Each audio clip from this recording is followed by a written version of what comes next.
Salam budaya. Rahayu. Mugi-mugi sami rahayu sagung dumadi.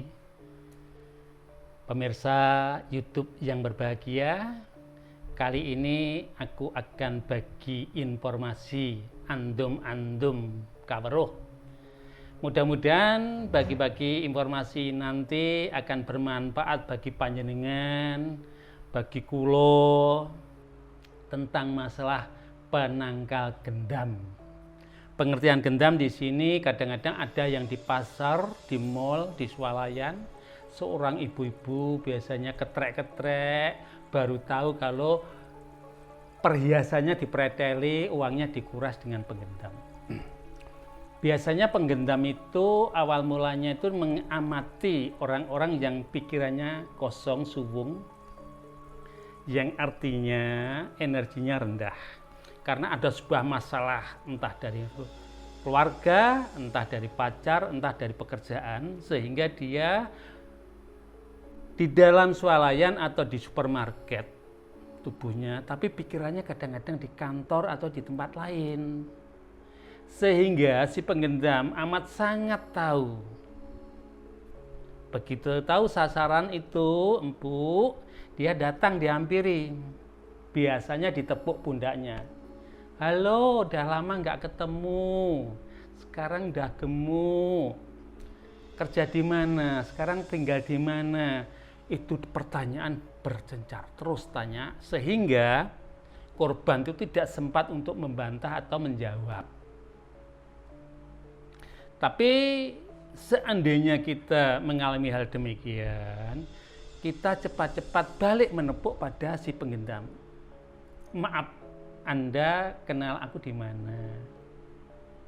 Seandainya dia betul-betul penggendam, dia akan mengatakan, oh maaf, kami salah tegur. Kenapa? Mereka tahu kalau orang tersebut telah mengembalikan gendamnya. Ini gendam ini ditangkal tanpa japa mantra, tapi dengan akal pikiran yang wening, yang sehat, yang fokus. Karena orang-orang yang menjadi korban biasanya orang-orang yang pikirannya itu agak selebor, agak kesono, sehingga mereka mudah dikuasai lewat alam pikirannya yang selebor itu tadi, yang liar, yang nggak fokus. Itu cara untuk menangkal gendam, nggak pakai japa mantra. Tapi dengan pikiran fokus, lantas balik ditepuk. Ini cara mengembalikan gendam. Maaf, Anda siapa, kenal di mana dengan aku. Kalau dia seorang penggendam, niscaya dia akan mengatakan, mohon maaf saya salah tegur. Dia buru-buru akan meninggalkan panjenengan. Tapi kalau memang betul itu teman sampean, dia akan melanjutkan perkataan atau pertanyaan. Nama saya Rani, teman SMP kamu. Kamu dulu SMP 2 kan di Jalan Ronggowarsito. Seandainya hal itu cocok dan betul, daya ingat Anda pasti akan bangkit, mengingat-ingat. Tapi kalau itu bukan teman, belum kenal, penggendam biasanya itu selalu memberi pertanyaan-pertanyaan yang susah untuk diselani jawaban. Ini pertama, penggendam demikian. Tanpa japa mantra. Bukan saya menafikan japa mantra atau doa, enggak. Didongano nang kaya apa nek alam pikirane wong sing didongani sing ndonga ki mang selebor tidak akan mampu. Jadi doa itu untuk ukuran saya. Dalam keadaan kita hening, pada saat kita kontemplasi, itu bolehlah kita untuk berdoa. Tapi pada saat kita berangkat, berdoa. Monggo.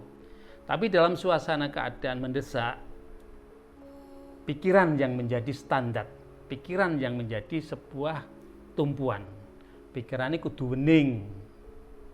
Karena akal pikiran kita terletak di kepala di atas bagian tubuh kita, atau sebagian bagi orang-orang tertentu mengatakan ini adalah mahkota, kayangan. Nah, Jadi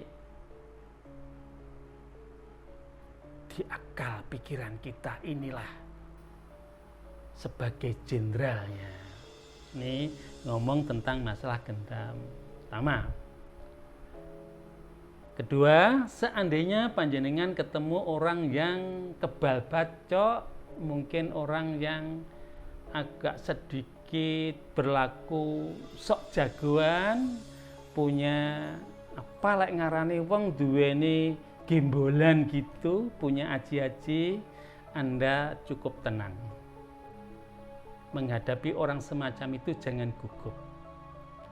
Pertama kali sorot mata panjenengan dititikkan pada sorot mata orang-orang yang merasa punya kekebalan. Dengan pandangan mata yang tajam dan bijak. Seandainya panjenengan diancam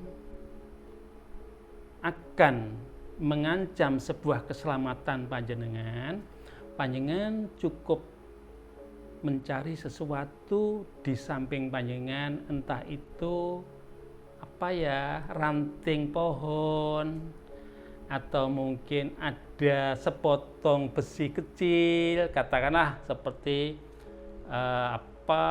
besi cor segini, panjang segini, tidak masalah.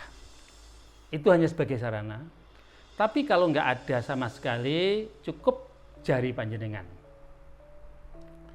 Terus jangan sampai benda yang terbuat dari kaca maupun plastik atau kalau logam bagus, kayu bagus boleh, terus tangan juga nggak masalah, jari. Apabila kamu berhadapan dengan orang tersebut, tenang, memandang dengan tajam, lidah panjenengan dibalik ke langit-langit. Dalam batin berbunyi. Tidak disuarakan maksud saya batin, tapi ini saya suarakan, saya contohkan demikian.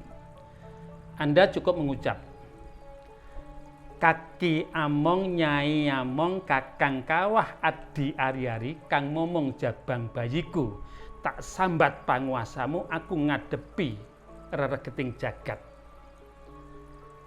Benda atau tangan panjenengan sampean garitnya ke tanah. Vertikal, lantas ini horizontal, berbentuk plus. Apa tujuannya? Apa yang terkandung di sini? Ini bermuatan dengan energi tanah. Dan yang berhadapan dengan kamu itu orang-orang yang notabene nuduh nih kasekten kuwi mung daya kekuatan ing raga.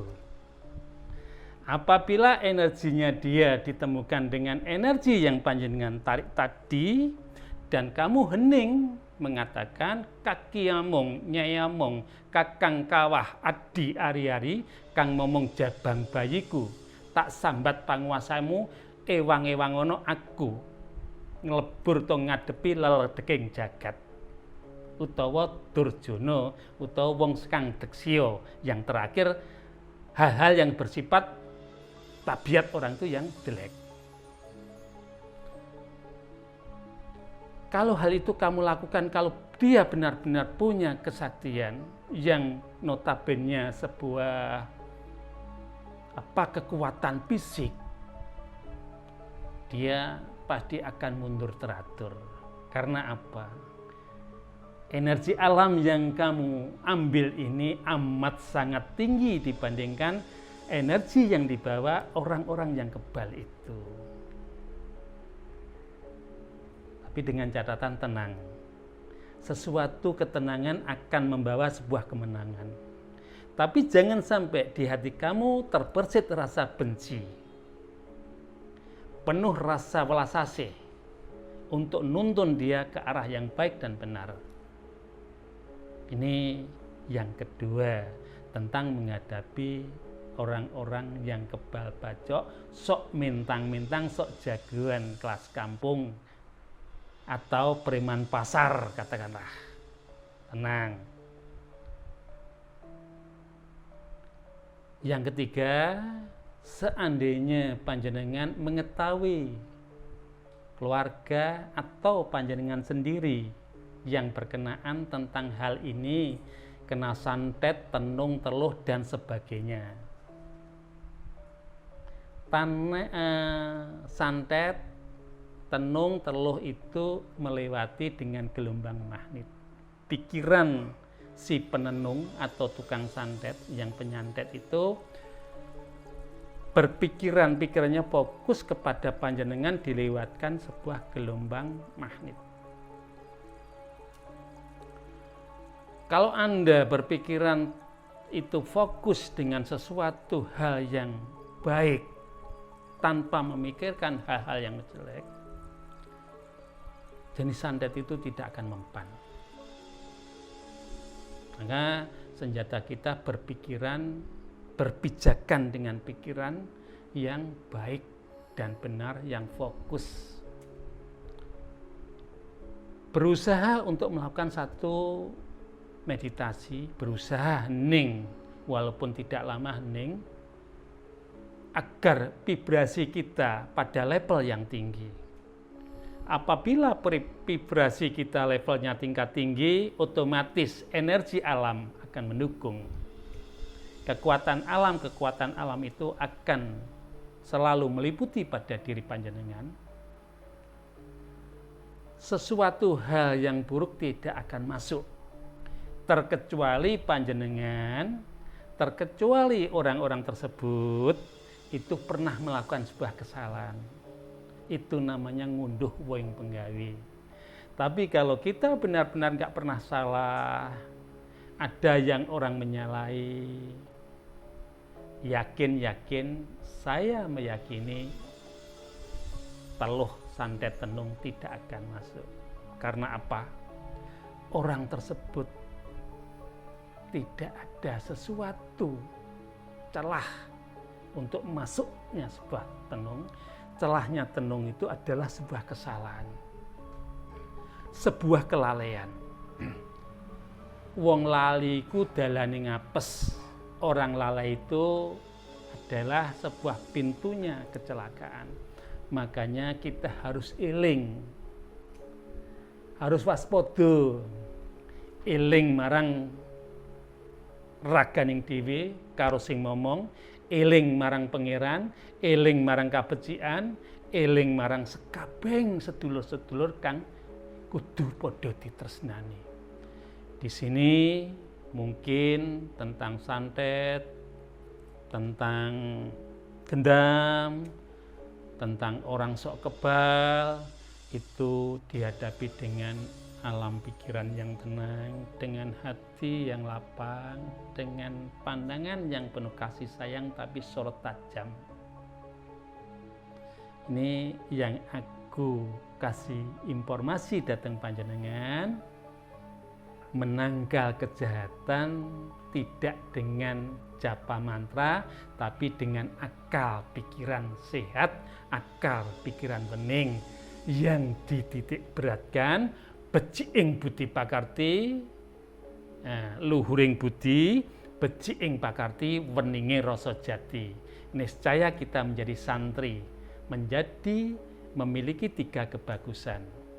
Semanten ingkang saged kula aturaken, mugi-mugi manfaat dumateng panjenengan lan kula sami. Matur nuwun. Rahayu.